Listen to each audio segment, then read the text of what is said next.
Hello friends, in this video I am going to take question number 1 of exercise 8.1 of NCERT textbook class 12 and the chapter is application of integrals. Friends, the question is like this: find the area of the region bounded by the curve y square is equal to x and the line x is equal to 1, x is equal to 4 and the x-axis. So friends, we have been given this curve and these lines and the x-axis, and we have to calculate the area bounded by the region. Okay, now let us see how we are going to solve this question. So friends, first of all, whenever we have been given a question in which we have to calculate the area of the region bounded by the curves and line and all the other things which we have been given, then first duty which is on to us is to sketch the required area. Okay, so for this, first of all, the most difficult or the most important part of this question is the sketching of this curve y square is equal to x. If you know how to sketch this curve, so it is very easy. If not, so this question can become difficult or simply unsolvable. Okay, so first of all, we are going to begin with sketching the curve. Now, the given curve is y square is equal to x, and to be noted, it is a standard form of the parabola. It is of the standard form of the parabola y square is equal to 4x. Y square is equal to 4x is the most standard form of the parabola. Okay, about this parabola, we can note that it is symmetric about x-axis because it contains the term of y square. Okay, the curve passes through origin because it doesn't contain any constant term. One term is of x, other term is of y. It doesn't contain constant term, so it is going to pass through origin. And the y square is equal to 4ax. So this means that the curve which we have to draw is about positive x-axis. If y square is equal to minus 4ax is given to us, then the curve would have been drawn along along negative x-axis, right? So these few points can be noted about this curve also. Okay, so the curve y square is equal to 4x can be drawn like this. This is our coordinate axis. So here I have drawn x-axis and y-axis. This point is origin. Okay, and the shape of the parabola y square is equal to 4ax is like this. Okay, if you if in the examination you are having any problem in tracing this curve, you can take few points for this curve y square is equal to x, and you can also plot it like this. Okay, so because it is a standard form of the parabola, therefore you should know how this parabola is drawn. Okay, always remember that y square is equal to 4x is drawn like this. Okay, and few points I have given that it passes through origin, it is symmetric about x-axis, and the curve is about positive x-axis only, it passes through origin, and so on. Okay, now since y square is equal to 4ax and y square is equal to x are of same form, then we can use this form or this shape for this parabola y square is equal to x. Okay, so this is my parabola y square is equal to x. Okay, so I have removed all these things which I have written in plotting this curve y square is equal to 4ax. Okay, now I am going to solve the region which we have to actually calculate the area.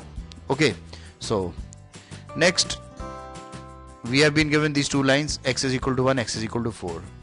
The line x is equal to 1 is drawn like this. Okay, so the line x is equal to 1, you should remember that it is perpendicular to x-axis, and it is a line in which the x coordinate for each point is going to remain same. So when x coordinate is going to remain same, it can only be drawn if it is perpendicular to x-axis. Okay, and similarly this line x is equal to 4. You can also remember is like this, that the line x is equal to 1 is a line perpendicular to x-axis at a distance 1 unit from the origin. Okay, now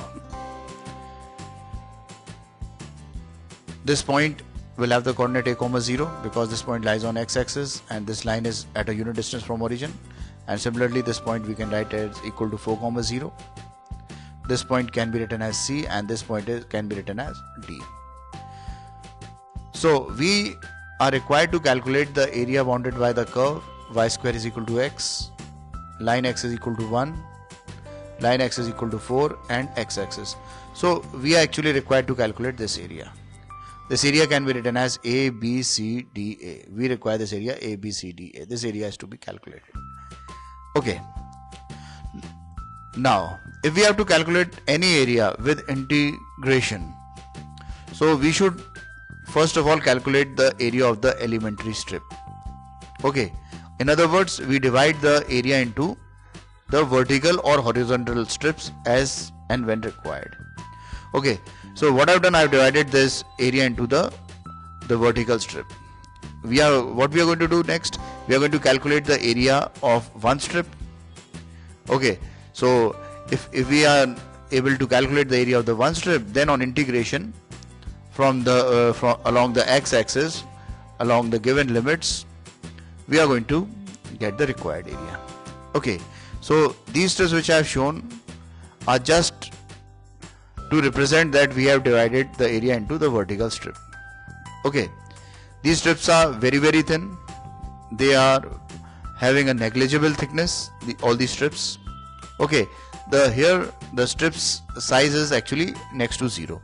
We have just represented these strips to show that in which direction we are taking the strips.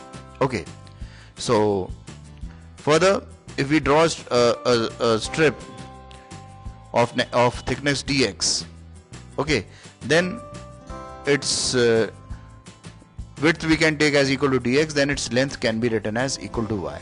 Okay, so you can see that this strip is somewhat rectangular. Actually its thickness is negligible, so this strip actually represents a line. Okay, and the area of this elementary strip would be equal to how much? This will be equal to y dx. Okay, and the value of y is calculated by y square is equal to x, and y will be equal to under root of x. When you are going to solve, you can also write y square is equal to plus minus square root of x. Okay, but we have not used the negative sign because we are integrating in the first quadrant, and the value of y would be positive. If we were integrating along, if we have taken the strip below the x-axis, that is along the negative axis, we would have taken the value as negative. Okay, now area of the one strip is calculated, and the strips are taken from this point A to this point B. So the limits would be from x is equal to 1, that is the lower limit would be 1 and upper limit would be equal to 4. Okay, so therefore we can write that the required area would be equal to square root of x dx from the limit 1 to 4. Now we can easily integrate it because square root of x is x to the power of 1 by 2. This on integration would give me x to the power of 3 by 2 upon 3 by 2, and the limits 1 to 4. Now on solving the limit, this 3 upon 2 can be written as 2 upon 3. 4 to the power of 3 by 2 minus 1 to the power of 3 by 2. This will be 8, this will be 1. So this will give me 7. And 7 2s are 14, 14 upon 3 square units, which is my required answer. So this is how I'm going to solve this question.